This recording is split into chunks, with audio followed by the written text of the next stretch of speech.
une information comme quoi que le comité directeur du centre refusait qu'une telle manifestation se tienne dans le centre BOP. Il faut signaler que nous sommes invités et accueillis par le Forum social sénégalais, qui a son siège social au centre. Donc c'est le Forum social sénégalais à qui on a refusé d'organiser une manifestation régulièrement, comme il a l'habitude de le faire, dans le centre. Ensuite, nous avons eu une acceptation de la CNTS pour abriter la conférence de presse. Mais nous avons estimé, compte tenu que nous étions partis les voir et qu'ils n'étaient pas prêts à rejoindre le collectif non-langue, de parler les Sénégalais là où ils se trouvent dans la rue. C'est pour ça que nous avons estimé que la meilleure option, c'était de parler aux Sénégalais là où ils sont, tout le temps, et que c'est dans la rue qu'on a tenu cette conférence de presse. Nous n'avons pas de motif, nous nous ont juste dit, signifié l'impossibilité de tenir la conférence de presse dans les locaux.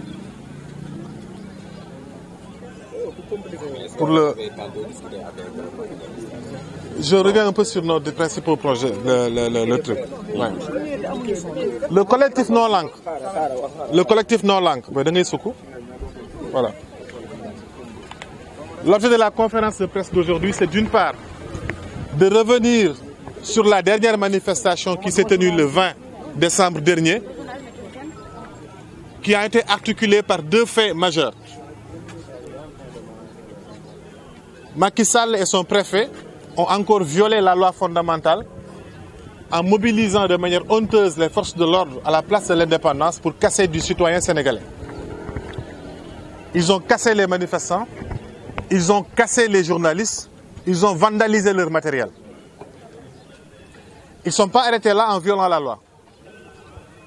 Des nervis ont été introduits au niveau de la police pour porter des tenues de baïfal et de vendeurs à la sauvette, pour aussi agresser d'honnêtes citoyens qui exerçaient leurs droits constitutionnels.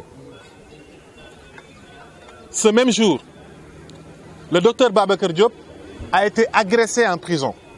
Le collectif non-langue se constitue partie civile auprès du docteur Babacar Diop pour que les auteurs de ces crimes soient punis avec toute la rigueur de la loi. Ce même jour encore,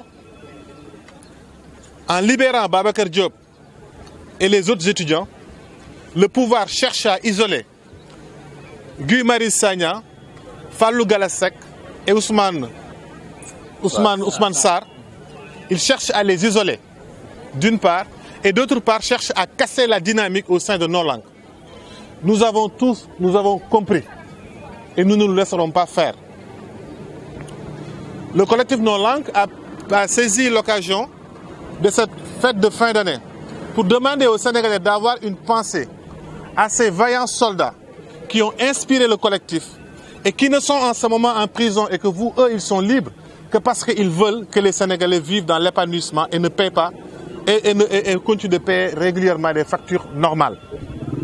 Eux, ils sont en prison, nous faisons la fête, mais s'ils sont en prison, c'est pour notre bien-être. C'est pour ça que le collectif demande aux Sénégalais de penser à eux en ces moments-là et d'exiger et de continuer d'exiger à l'État du Sénégal la libération sans condition de ces vaillants soldats sénégalais. Par la même occasion, à l'heure où s'ouvre le dialogue national, dit national disons, le collectif demande aux différentes parties prenantes et aussi membres du collectif qui sont parties prenantes au dialogue d'exiger comme préalable la libération sans condition de Guy Marius Sagna, Fallou Galassek et Ousmane Sarr. C'est la condition sine qua non pour que s'ouvre le dialogue, pour qu'eux ils participent au dialogue. De toute façon, le collectif continue ses prises de contact avec les différentes forces vives de la nation et verra avec eux les différentes conduites à tenir sur ce dialogue-là. L'autre aspect qui est non moins important, c'est l'annonce de notre plan d'action, la poursuite plutôt de notre plan d'action, qui s'articule autour de 3 points importants. Premier point, la sensibilisation, campagne de proximité, des porte-à-porte, des caravanes qui vont commencer déjà cette semaine à Guédiawaye le vendredi et dimanche à Pikine avec nos amis. Dimanche à Guédiawaye, vendredi aussi à Guédiawaye, mais aussi le 27 à Louga, aussi le 27 à Kolda, aussi le 31 à Tivaouane. Cette campagne de proximité se poursuit partout et des actions choc. En perspective d'un grand rassemblement qui se tiendra le 10 janvier prochain, vendredi. Le lieu et les modalités vous seront informés plus tard. L'autre point important de ce plan d'action, c'est la plainte contre l'État et la Sénélec.